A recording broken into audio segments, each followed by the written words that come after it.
Assalamualaikum. Salam sejahtera kepada semua rakyat Malaysia. Saya El Fazril, selaku pengacara anda dalam sebuah program majalah berkonsepkan pertanian luar rumah dan sekitar kawasan rumah dan akan turut berkongsikan sedikit pengetahuan tentang ilmu pertanian moden yang turut mendatangkan sumber pendapatan dalam kediaman agro.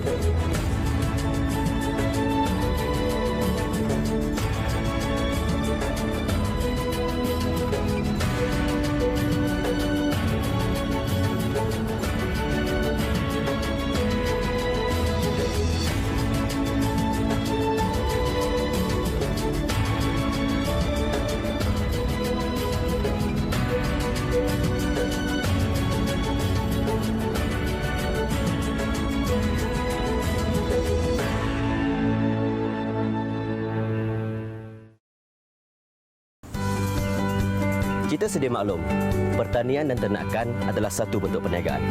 Itulah ungkapan para petani dan peternak moden, sama ada untuk diri sendiri atau untuk pasaran. Kepentingan sektor-sektor ini adalah sebagai sekuriti bekalan makanan yang penting kepada kita. Ianya tidak dapat dipisahkan dalam arus pemodenan masa ini. Jadi, untuk episod kali ini, kita akan bersama dengan Encik Adam Dahlan dari Kampung Selang Ulu, Matang yang akan berkongsi kepada kita tentang tanaman yang beliau tanam di sekitar rumahnya. Tanpa melengahkan masa, mari kita pergi.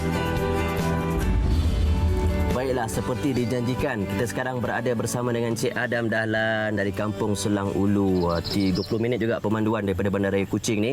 Saya panggil Pak Adam boleh? Boleh, Ustaz. Baik, Pak Adam nak tanya, hari ini apa yang Pak Adam nak kongsikan tanaman kepada penonton-penonton Kediaman Agro? Hari ini saya kongsikan macam tanaman jagung US, jagung berbikon dan groundnut ataupun kacang tanah. Menarik. Saya juga difahamkan Pak Adam juga ada ternakan ya? Ya, ternakan seperti kambing dan itik daging. Lepas ni saya nak tengok berapa lama dah Pak Adam buat tanaman ni? Saya buat tanaman ini memang sudah lama lah. Dalam jangkaannya 7-8 tahun sudah. Oh, 7-8 tahun. 7-8 tahun sudah. Ternakan pula? Ternakan baru kumbi dalam jangkaan 2 tahun baru. 2 tahun. Baik Pak Adam, saya ni dah bersiap. Kita pun dah semua dah pakai lengkap semua. Sarung tangan pun dah ada. Boleh tak Pak Adam tunjuk pada saya dan ajar kepada penonton-penonton hari ini, saya nak ajar belajar penanaman jagung. Jagung. Boleh? Boleh, insyaAllah. Boleh. InsyaAllah. Mari kita ke kebun. Jagung atau nama saintifiknya Z. meslin merupakan jenis tanaman singkat dalam keluarga Poaceae yang popular di seluruh dunia termasuklah di Malaysia. Pokok jagung adalah tanaman yang sangat responsif dengan keadaan tanah, cuaca, pembajaan, serangan perosak dan penyakit.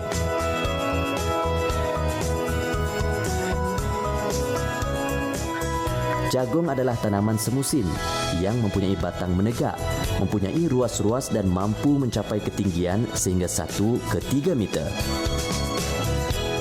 Terdapat banyak variati jagung di seluruh dunia dan sebahagian besar daripadanya telah pun dikomersialkan untuk pengeluaran biji ring. Kebanyakan tanaman jagung di Malaysia adalah untuk tujuan makan segar dan bukan untuk biji ring. Dahulu, cuma ada jagung jenis Flint dan Metro sahaja yang ditanam dan rasanya tawar.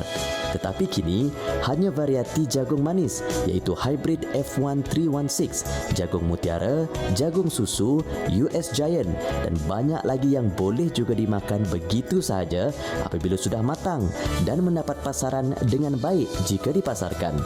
Jadi, dengan ini, di Kediaman Agro dapat membantu anda untuk memahami dan mengetahui cara tanaman jagung manis secara ringkas.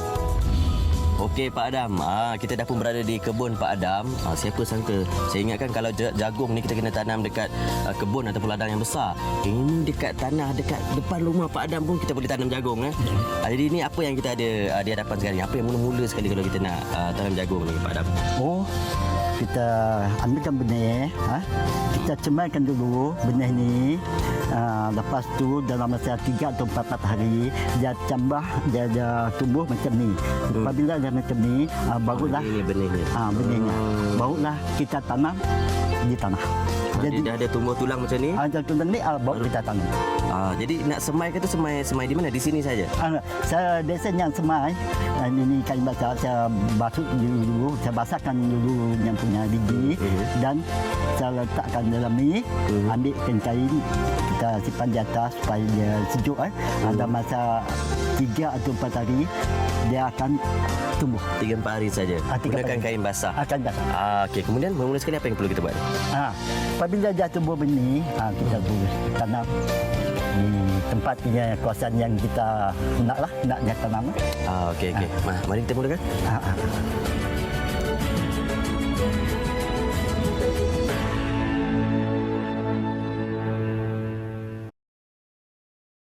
Baik Pak Adam, apa langkah seterusnya ni?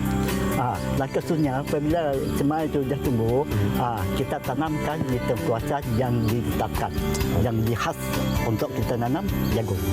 Dan sebelum kita tanam, kita pastikan jarak distance planting yang penting lah. Jarak sangat penting Okey. Jadi sebelum saya nanam, saya gunakan tali ini untuk saya jarakkan tanaman saya. Kita gunakan dia. Ya. Okey. Saya pacakkan ya. Saya pacak sini.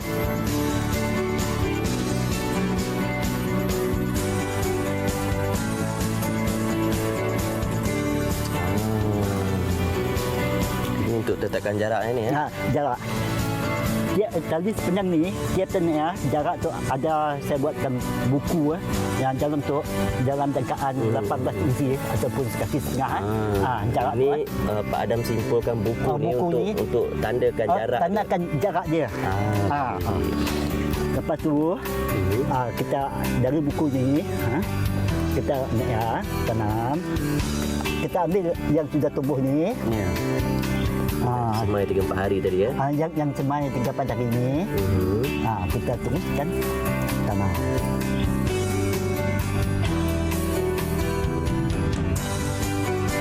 Kita tanam yang macam ni yang tahu 100% dia akan tumbuh.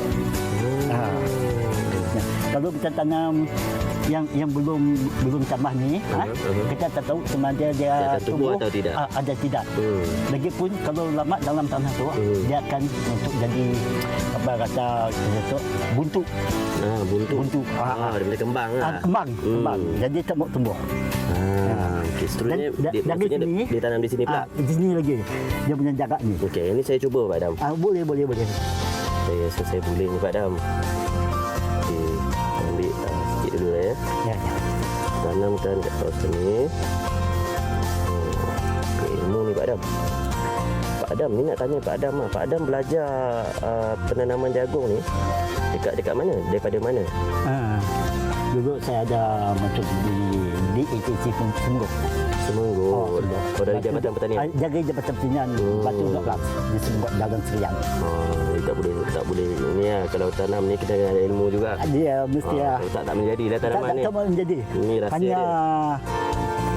Kerja aja tapi tak ada dapat hasil. Hasilnya kurang lumayan. Pengalaman Pak Adam berapa tahun tadi Pak Adam tanam jagung? Kurang lebih dalam dekat 4 tahun. 5 tahun. Hal kebun sayur, nanam sayur. Seterusnya? Dan seterusnya, sini ada buku lagi. Ini jenis tanah yang macam mana biasa? Sesuai untuk jagung macam ni? Tanah ni jangan terlalu basah, jangan terlalu kering. Jadi tanah asal-asal mudah-mudah lah. Basah kering lah. Basah kering. Basah kering kita cawan sawak lah. Basah kering. Yang sesuai lah dengan jagung. Kena yang perlu banyak patik menggunakan air untuk membesar. Pak Adam mana gunakan apa-apa racun serangga untuk elakkan perosak? Ada juga, tapi kurang lah kerana disease penyakit jagung tu ada kurang sikit lah. Ada kurang sikit lah. Jadi tak ada kalau gangguan macam semut. Kalau ada semut sampai kita gunakan racun serangga lah. Biasa saya gunakan malat kayu.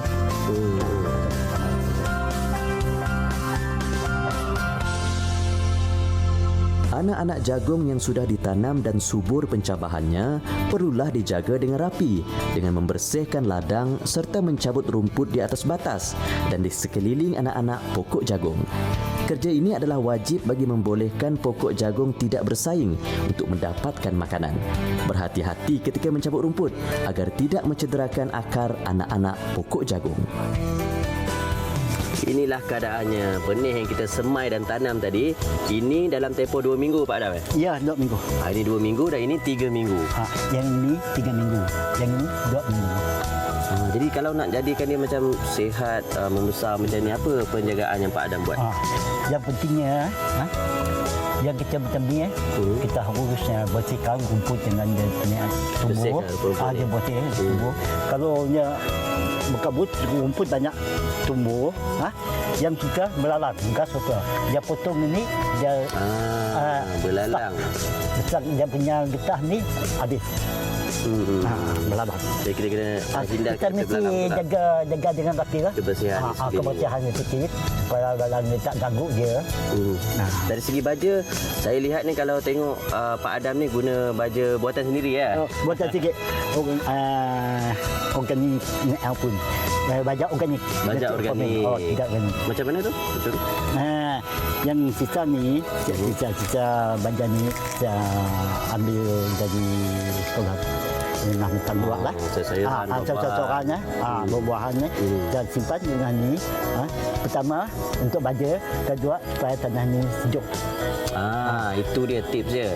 Baja ni Pak Adam buat sendiri tau. Daripada sayur-sayuran dan buah-buahan, kemudian Pak Adam rendamkan ni. Rendam. Okey, dia cuma rendamkan saja kemudian direndam, kita ada bubuh garam sikit lah. Kena setiap baja ada kemasinan. Ada masinan. Jadi kita perlu garam ni dalam macam tung saya sendiri. Dalam setungnya aku ambil dalam 1 kilo garam. 1 kilo garam. 1 kilo garam. Dan kita ambil air ke yang ini masih sikit kan. Kita simpan antara sebab tadi saya mau mesti mau malah macam barisan ada baris apabila ada setiap lorong dia. Senang kita kasih baja, kita maintain semua tanaman tu. Kaedah baja yang digunakan pakai oleh Pak Adam ialah batang-batang sayuran atau lebihan sayuran yang tidak dipakai atau dibuang dan kulit-kulit buah-buahan. Boleh dikatakan sebagai baja organik. Ada juga kaedah lain yang membuat baja sendiri dengan menggunakan kaedah ini, tetapi bahan-bahan tersebut perlu direndam menggunakan air selama seminggu di dalam tong yang bertutup. Dan ketika hendak menggunakannya, hanya perlu menapis sisa-sisanya dan hanya perlu air rendamannya itu digunakan sebagai baja. Kaedah dan baja ini dinamakan sebagai baja EM. EM iaitu Effective Microorganism ialah gabungan beneficial microorganism yang telah dimajukan serta diperkenalkan oleh Profesor Teruo Higa di University of the Ryukyu, Japan. Baik, untuk makluman penonton, macam yang Pak Adam kongsikan tadi, bila menggunakan baja organik seperti sayur-sayuran dan buah-buahan lama yang direndam dalam air garam ni akan menyebabkan lalat-lalat akan mengerumun kawasan ni. Itu perkara biasa. Yang penting seperti Pak Adam katakan tadi, faktor-faktor macam tanah, suhu, saliran air dan baja ni akan membantu untuk pembesaran tanaman-tanaman ni.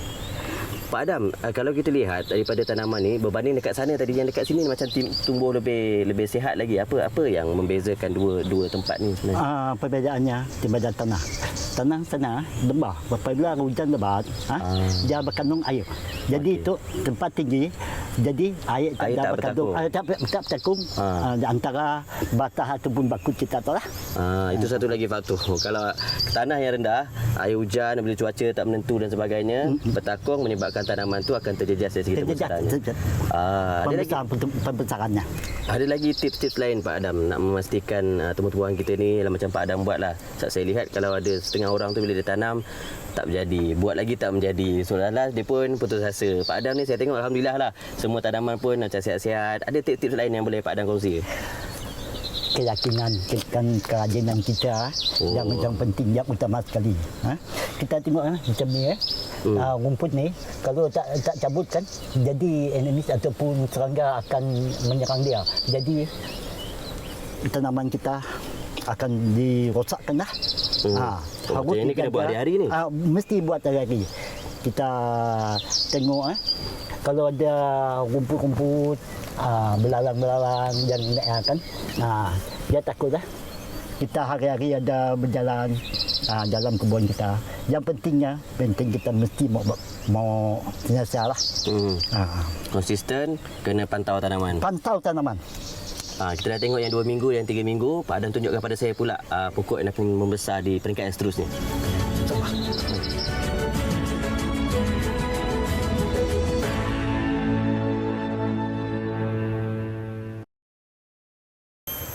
Beginilah hasilnya kalau dah kira-kira 4 minggu ditanam. Betul Pak Adam? 4 minggu ditanam, dia besar sedikit. Cara penjagaannya lebih kurang sama seperti yang Pak Adam kongsikan tadi. Tanah dia kita kena awasi, sistem saliran, rumpai-rumpai dan sebagainya.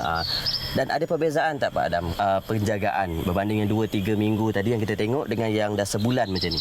Dah sebulan ni kita dah kurang jaga.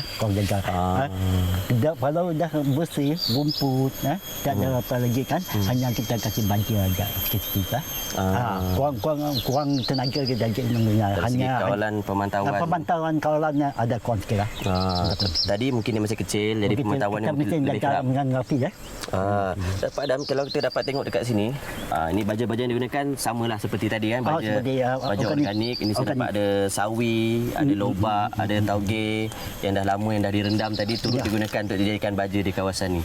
Tapi Pak Adam katalah petani yang di luar tu yang berminat ni, dia tak nak gunakan baja organik macam ni. Mungkin sebab lalat ataupun nak bau dan sebagainya. Mungkin kos bukan masalah, dan dia memilih menggunakan baja sebatian. Baja yang macam mana Pak Adam nasihatkan dulu? Baja tepian, baja biji yang warna putih tu, kita boleh pakai NPK 15. Jadi kalau mereka yang tak nak gunakan baja organik macam ni, boleh gunakan baja sebatian NPK tadi. 15 dan 14. Dia punya nombor NPK dah. Okey. Baik. Ini antara contoh jagung yang dah siap untuk dituai. Ini jenis jagung apa dipanggil ni Pak Adam? Ini jagung US Giant. Ini US Giant. Yang tadi yang kita tanam tu? Baby corn. Jagung ni dia ada bermacam-macam jenis ataupun kultivar dipanggil. Jadi dia ada baby corn tadi tu. Yang ini adalah US Giant. Dahulu jagung ni jenis Flynn dan juga Metro saja. Rasanya lebih tawar. Sekarang variasinya lebih banyak. Ini US Giant yang Pak Adam kongsikan. US Giant, dan selain daripada itu ada sweet corn ataupun jagung manis yang bila dituai saja boleh dimakan terus. Contohnya antara yang saya suka adalah satu pokok dia ada 2 tongkol Pak Adam. Dipanggil F1 316 hybrid. Itu adalah jenis dia. Selain daripada itu ada yang kalau perasan jenis jagung yang bermacam-macam warna, ada merah, ada kuning, itu jenis sweet corn. Macam-macam variasi dia sekarang Pak Adam. Ya. Pak Adam, sekarang kita nak tahu macam mana keadaan dia supaya kita tahu dah bersedia untuk kita tuai. Dituai. Kemudian kalau orang tengok yang ini, kalau yang ini sudah kering, dia punya orang sawah cakap janggut lah. Janggut dah. Kalau ini dah kering, dah boleh dituai. Okey. Kalau ini dah kering, yang coklat ni, dah maksudnya dah sedia untuk dituai. Dah sedia untuk dituai. Baik, Pak Adam boleh tunjukkan kepada saya cara untuk tuai kan? Ya kak. Okey. Kebanyakan orang tua dia terus ganuk macam ni kan. Tapi buat saya terus tebangkan terus ini dan yang daun ni untuk saya makanan kambing. Boleh buat makanan kambing? Boleh makanan kambing. Okey. Baik. Selain daripada tanaman jagung, Pak Adam juga ada beberapa tanaman lain. Di antara saya lihat ni, di antara jagung-jagung ni adalah kacang tanah. Kacang tanah. Tapi hari ini Pak Adam tak dapatlah nak tunjukkan cara menanam ni disebabkan keadaan yang kurang sesuai. Tapi cara tanam ni Pak Adam, macam mana cara tanam? Ada berbanding dengan jagung tadi? Tanaman tak jauh perbezaan tanaman. Yang pun jarak untuk kacang tanah ada rapat sikit lah. Saya buat jarak tu antara barisan ni ke barisan ni kurang lebih 1,5 kaki. Dalam barisan ni kurang lebih dalam 1 kaki dah. Dan sekarang kita tanam tu dalam jangkaan hampir sebulan lebih lah. Yang macam ni sebulan lebih. Sebulan lebih sudah. Dan untuk kacang tanah berapa lama baru siap untuk dituai? Oh, kacang tanah baru siap dituai dalam jangkaannya 3 bulan. 3 bulan. Jangan lebih pada 3 bulan. Kira lebih pada Kalau 3 bulan, buahnya dah tumbuh baru. Oh, tumbuh balik. dah tumbuh balik. Oh, dah tumbuh balik buah. Cara penjagaan sama dengan jagung juga. Sama. Ah. Senang. Jadi Pak Adam kata yang macam ni perlu 3 bulan, perlu kita awasi dia punya berapa lama untuk dituai. Jagung tadi pun sama. Pak Adam ada buat rekod sendiri takam? Memang dibuat. Setiap tanaman saya tu memang saya buatkan rekod dalam buku rekod saya. Mudah saya menuaikan tiap-tiap apa jenis tanaman saya.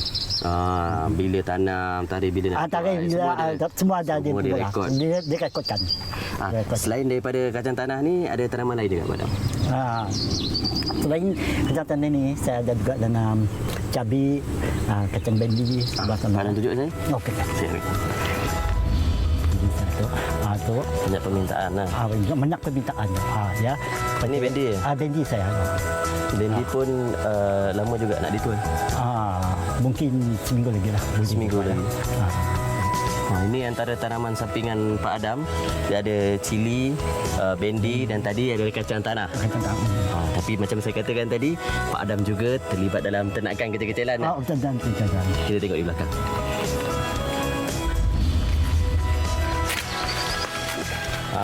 Ini dia antara ternakan yang dekat sini Pak Adam. Ya. Kambing lagi apa? Itik daging. Itik daging. Itik, ini kambing ni ada nama-nama juga tadi. Ada. Ada nama Sepul, ada nama Lehot. Yang ini Jongko. Boleh lah, Pak Adam kenal lah. Ya, kenal. Tapi Pak Adam saya tanya, kalau macam najis kambing ni boleh buat baja? Baja ni memang saya gempur untuk buat baja. Oh, boleh dibuat baja. Boleh buat baja. Sebagai baja organik ini. Sudah berapa lama Pak Adam buat ternakan ni? Lebih dalam dekat 8 bulan. 8 bulan? 8 bulan. 8 bulan. 8 bulan. Setakat ni dah ada yang dibuat jualan ke ataupun tu? Belum lagi. Belum lagi lah. Belum lagi. Hanya saya membuat benih saja. Benih saja. Benih. Oh, itu je. Makan.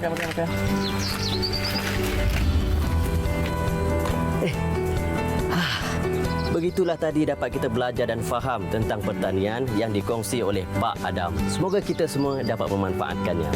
Industri pertanian ini merupakan industri yang sangat berpotensi, terutama bagi mereka yang menggunakan untuk skala besar atau kecil, khususnya buat golongan belia dan muda. Kerana pada masa ini, permintaan produk pertanian meningkat sejajar dengan peningkatan pertambahan penduduk dan juga peningkatan penggunaan per kapita. Itu saja episod kali ini daripada saya, El Fazril. Jumpa lagi untuk episod akan datang dalam Kediaman Agro. Saya nak sambung tolong Pak Adam ni. Jumpa lagi.